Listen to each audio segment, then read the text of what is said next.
నేను రావాలని కానీ నేను వస్తే బాగుంటుందని కానీ ఆయన ఎప్పుడు అడగలేదు, ఆయన గౌరవాలు అడగలేదు.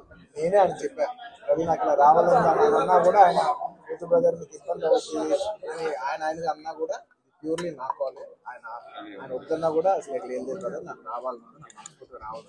నా ఫ్రెండ్స్ అంటూ ఎవరైనా ఉంటే వాళ్ళు ఏ ఫీల్డ్లో ఉన్నా ఏ పార్టీలో ఉన్నా నాకు పార్టీకి సంబంధం లేకుండా నా మనసుకు నచ్చిన వాళ్ళు ఎవరైనా ఉంటే ఎవరు ఏ ఫీల్డ్ అయినా ఉంటే నేను వచ్చి వాళ్ళని సపోర్ట్ చేయడానికి నాకు మనసుకు నచ్చితే చేస్తాం బ్రదర్.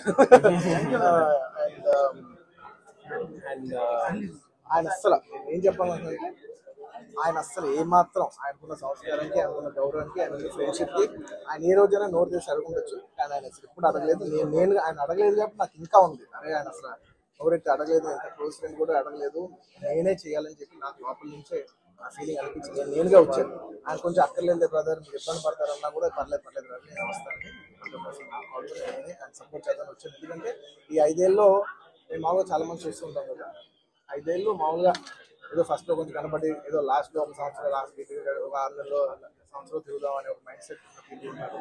కానీ రవి గారు అలా కాకుండా 4-5 ఏళ్ళు ఆయన మొత్తం ఆయన ప్రాణం, ఆయన మనసంతా కూడా ఆయన నియోజకవర్గం మీద ఉంటే నాకు అర్థమవుతుంది ఎంత అంటే ఒక కష్టపడి పనిచేసే పర్సన్కి అవతల పర్సన్ కష్టపడి నాకు తెలిసిపోతుంది.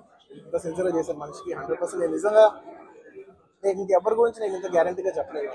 ఈ వ్యక్తి ఇంత కష్టపడ్డా నేను దగ్గర నుంచి కళ్ళారా చూశాను కాబట్టి నేను చెప్పగలను. అలాంటి మా రవి గారు ఇలాంటి ఎన్నెన్నో విజయాలు సాధించాలని మనస్ఫూర్తిగా కోరుకుంటూ అండ్ అలాగే